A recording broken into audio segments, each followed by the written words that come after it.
Ang unang sulat ni Pablo kay Timoteo. Unang kabanata. Mula kay Pablo na apostol ni Kristo Jesus ayon sa utos ng Diyos na ating tagapagligtas at ni Kristo Jesus na ating pag-asa. Kay Timoteo na tunay kong anak sa pananampalataya. Sumaiyo nawa ang pagpapala, habag at kapayapaan buhat sa Diyos Ama at kay Kristo Jesus na ating Panginoon. Gaya ng itinagubiling ko sa iyo bago ko pumunta sa Macedonia, ibig kong manatili ka sa Efeso upang sabihan mo ang ilang tao diyan na huwag magturo ng maling aral at huwag nilang pag-aksayahan ng panahon ng mga alamat at mahabang taalaan ng mga angkan. Yan ay pinagmumulan lamang ng mga pagtatalo at hindi nakakatulong sa tao upang matupad ang plano ng Diyos sa pamamagitan ng pananampalataya.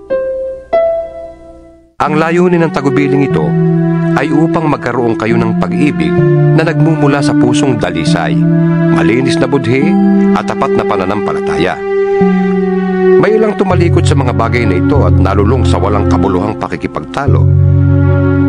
Ibig nilang maging tagapagturo ng kautusan, gayong hindi naman nila nauunawaan ang kanilang sinasabi at ang kanilang ipinagpipilitang ituro. Alam naman natin ang kautusan mabuti kung ginagamit sa tamang paraan. Alalahanin natin ang kautusan ay hindi ginawa para sa mabubuting tao, kundi para sa mga walang kinikilalang batas at mga kriminal, para sa mga hindi kumikilala sa Diyos at mga makasalanan, para sa mga lapastangas sa Diyos at walang hilig sa kabanalan, para sa mga mamamatay tao at pumapatay ng sariling ama o ina. Ibinigay rin ang kautusan para sa mga mahihilig sa kahalayan at nakikiapit sa kapwa lalaki, para sa mga kidnapper, para sa mga sinungaling, at mga saksing hindi nagsasabi ng totoo. Ang kautusan ay ibinigay para sa lahat ng mga sumasalungat sa mabuting aral. Ang aral na ito'y ayon sa magandang balita na ipinagkatiwala sa akin ng dakila at mapagpalang Diyos. Nagpapasalamat ako sa ating Panginoong Hesukristo na nagbibigay sa akin ng lakas, dahil itinuring niya akong karapat-dapat na maglingkod sa Kanya. Kahit na noong unay nilapastangan, inusig at nilait ko siya. Sa kabila nito'y nahabag sa akin ng Diyos, sapagkat hindi ko nalalaman ang aking ginagawa noong ako'y hindi pa sumasampalataya. Sumagana sa akin ang kagandahang loob ng ating Panginoon at ipinagkaloob niya sa akin ang pananampalataya at pag-ibig na natatagpuan sa ating pakikipag-isa kay Kristo Jesus. Totoo ang pahayag na ito at dapat paniwalaan ng lahat, na si Kristo Jesus ay dumating sa sanlibutan upang iligtas ang mga makasalanan, at ako ang pinakamasama sa lahat. Ngunit akong pinakamasama ay kinahabagan upang ipakita ni Kristo Jesus kung gaano siya katiyaga at maging halimbawa ito sa mga sasampalataya at bibigyan ng buhay na walang hanggan. Purihin natin at walhatiin magpakailanman ang iisang Diyos, Haring walang hanggan, walang kamatayan at di nakikita. Amen. Timoteo, anak ko, ang mga bagay na ito'y itinatagubilin ko sa iyo ayon sa mga pahayag na sinabi tungkol sa iyo, upang sa pamamagitan ng mga ito ay masigla kang makipaglaban. Nataglay ang matibay na pananampalataya at malinis na budhi. May mga taong hindi sumunod sa kanilang budhi, at dahil dito, ang pananampalataya nila ay natulad sa isang barkong nawasak. Kabilang sa mga iyon sina Himeneo at Alejandro. Kaya ipinaubaya ko na sila kay Satanas upang matigil na kanilang paglapastangan sa Diyos. Ikalawang kabanata. Una sa lahat, ipinapakiusap kong idulog ninyo sa Diyos ang inyong mga kahilingan, panalangin, pagsamo, at pasasalamat para sa lahat ng tao, at para sa mga hari at may kapangyarihan, upang tayo makapamuhay ng tahimik, payapa, marangal, at may kabanalan. Yan ang mabuti at nakalulugod sa Diyos na ating tagapagligtas. Ibig niyang ang lahat ng tao ay maligtas at makaalam ng katotohanan ito. Iisa ang Diyos at iisa ang tagapamagitan sa Diyos at sa mga tao, ang taong si Kristo Jesus, na naghandog ng kanyang buhay upang tubusin ang lahat. Ang katotohanan ito ay pinatunayan sa takdang panahon. Dahil dito, ako'y pinili upang maging tagapangaral, apostol, at tagapagturo ng pananampalataya at katotohanan ito sa mga hintil. Totoo ang sinasabi kong ito at hindi ako nagsisinungaling. Ibig kong ang mga lalaki sa lahat ng dako ay manalangin ng may malinis na puso, walang sama ng loob at galit sa kapwa. Ang mga babae naman ay dapat maging mahinhin, maayos at maingat sa pananamit at ayos ng buhok. Ang maging hiyas nila'y hindi ang mamahalin at mararangyang damit, mamahaling alahas na ginto o perlas. Sa halip, ang maging gayak nila ay mabubuting gawa, gaya ng nararapat sa mga babaeng itinuturing na makadiyos.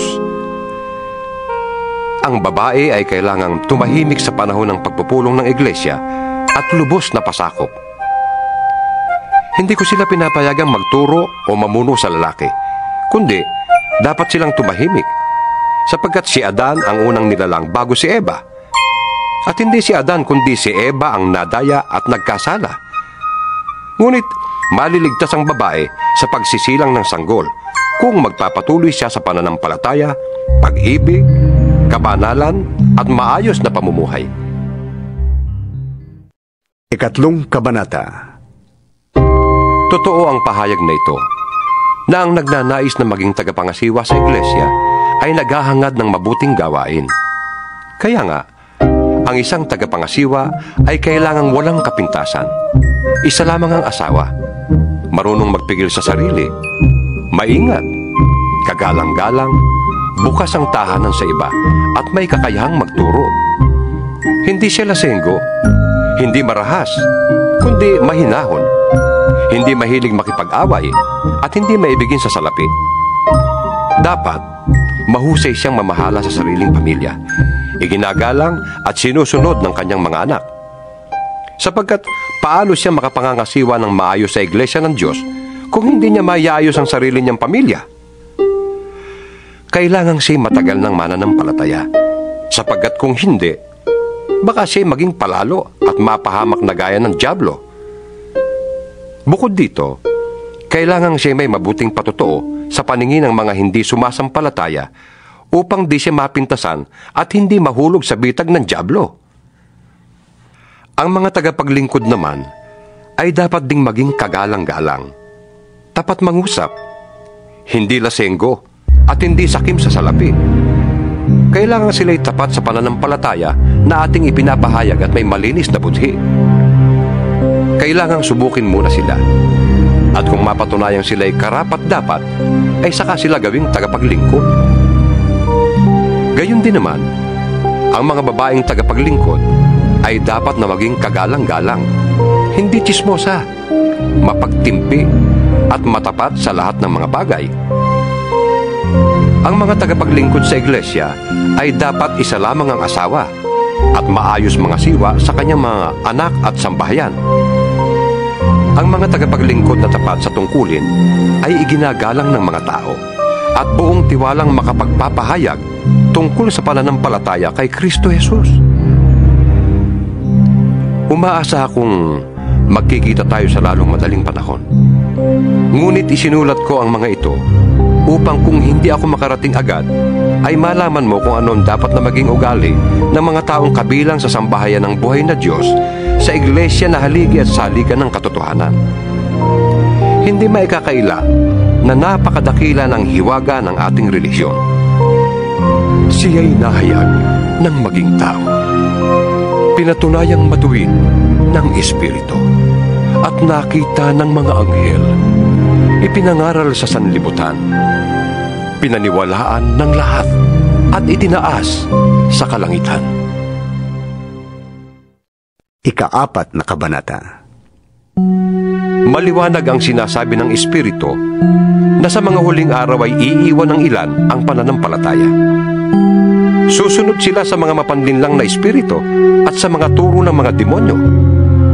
Ang mga turong ito'y pinalalaganap ng mga taong sinungaling at may mga manhid na budhi. Ipinagbabawal nila ang pag-aasawa at ang ilang uri ng pagkain. Mga pagkaing nilikha ng Diyos upang kaining may pasasalamat ng mga mananampalataya at nakakaunawa ng katotohanan. Ang lahat ng nilikha ng Diyos ay mabuti at walang dapat ipalagay na masama. Sa halip ay dapat tanggaping may pagpapasalamat, sapagkat ang mga ito'y nililinis ng salita ng Diyos at ng panalangin. Kung ituturo mo sa mga kapatid ang mga bagay na ito, ikaw ay magiging mabuting lingkod ni Kristo Jesus. Maipapakita mong pinalakas ka ng mga turo tungkol sa pananampalataya at sa mabuting aral na iyong sinusunod. Huwag mong pag-aksayahan ng panahon ang mga alamat na walang halaga. Sa halip, magsanay ka sa kabanalan. May pakinabang sa pagpapalakas ng katawan. Ngunit ang pagsasanay sa kabanalan ay mapapakinabangan sa lahat ng paraan, sapagkat ito'y may pangako hindi lamang sa buhay na ito ngayon, kundi maging sa buhay na darating. Totoo ang salitang ito at dapat paniwalaan ng lahat. Dahil dito, nagsisikap tayo at naghihirap, sapagkat umaasa tayo sa Diyos na buhay at siyang tagapagligtas ng lahat ng mga tao, lalo na ng mga mananampalataya. Ituro mo't ipatupad ang lahat ng ito. Huwag mong hayaang hamaking ka ninuman dahil sa iyong kabataan. Sa halip, sikapin mong maging halimbawa sa mga mananampalataya sa iyong salita, ugali, pag-ibig, pananampalataya, at malinis na pamumuhay. Habang wala pa ako riyan, iukol mo ang iyong panahon sa pagbabasa ng kasulatan sa harap ng mga tao, sa pangangaral at sa pagtuturo. Huwag mong pababayaan ang kaloob ng Espiritu Santo na ibinigay sa iyo ng magsalita ang mga propeta at ipatong sa iyo ng mga pinuno ng iglesia ang kanilang kamay. Isagawa mo ang mga ito at pag-ukulan mo ng panahon upang makita ng lahat ang iyong pag-unlad. Pakaingatan mo ang iyong pagkilos at pagtuturo. Patuloy mong gawin ang mga bagay na ito upang maligtas ka, pati na ang mga nakikinig sa iyo. Ikalimang kabanata. Huwag mong pagsasalitaan ng marahas ang lalaking nakatatanda sa iyo, kundi paalalahanan mo siya na parang sarili mong ama. Pakitunguhan mo namang parang kapatid ang mga nakababatang lalaki.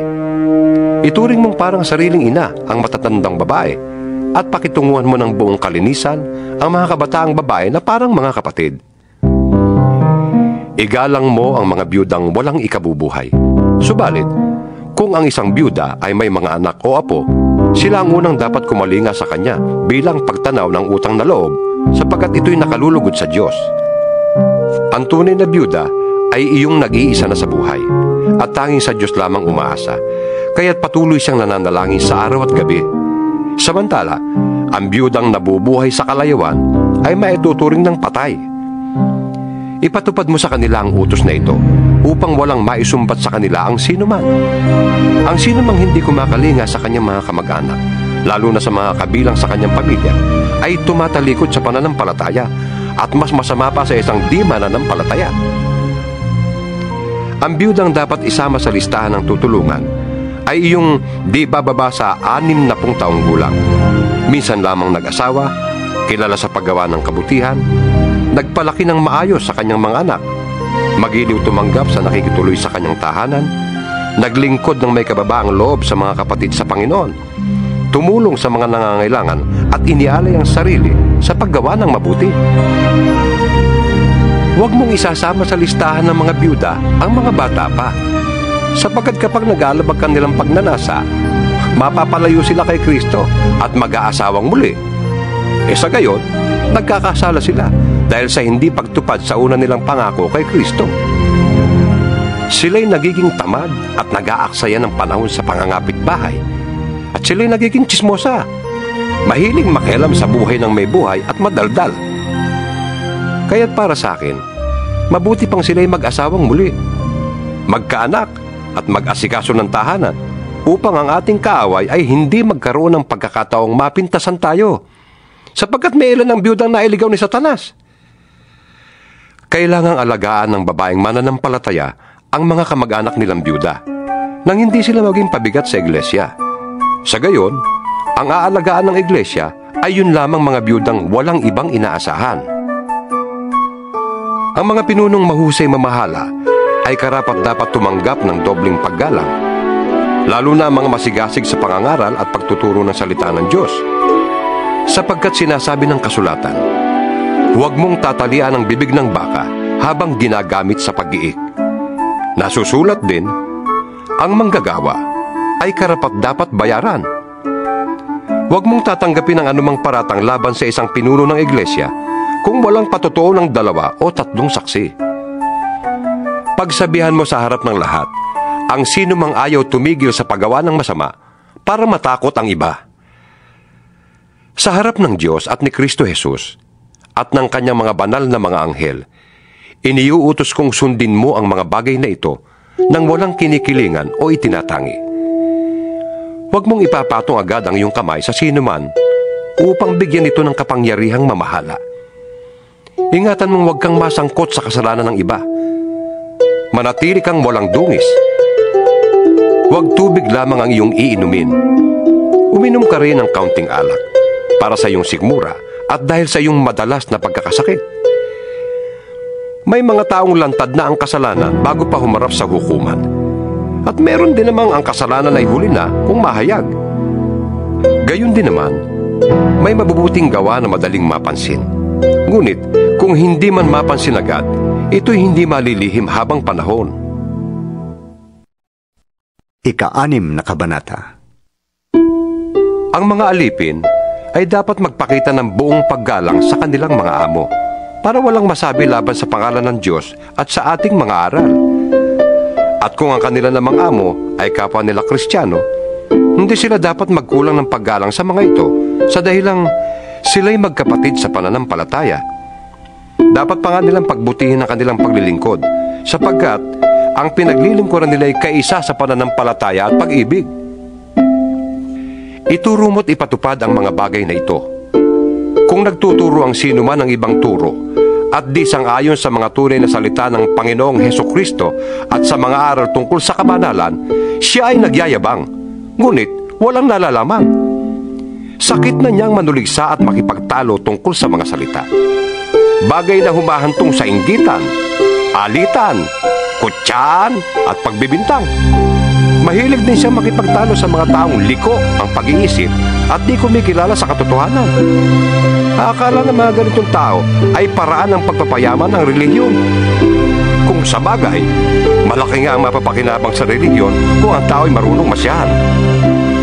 Wala tayong dalang anuman sa sanlibutan at wala rin tayong madadalang anuman pag-alis dito.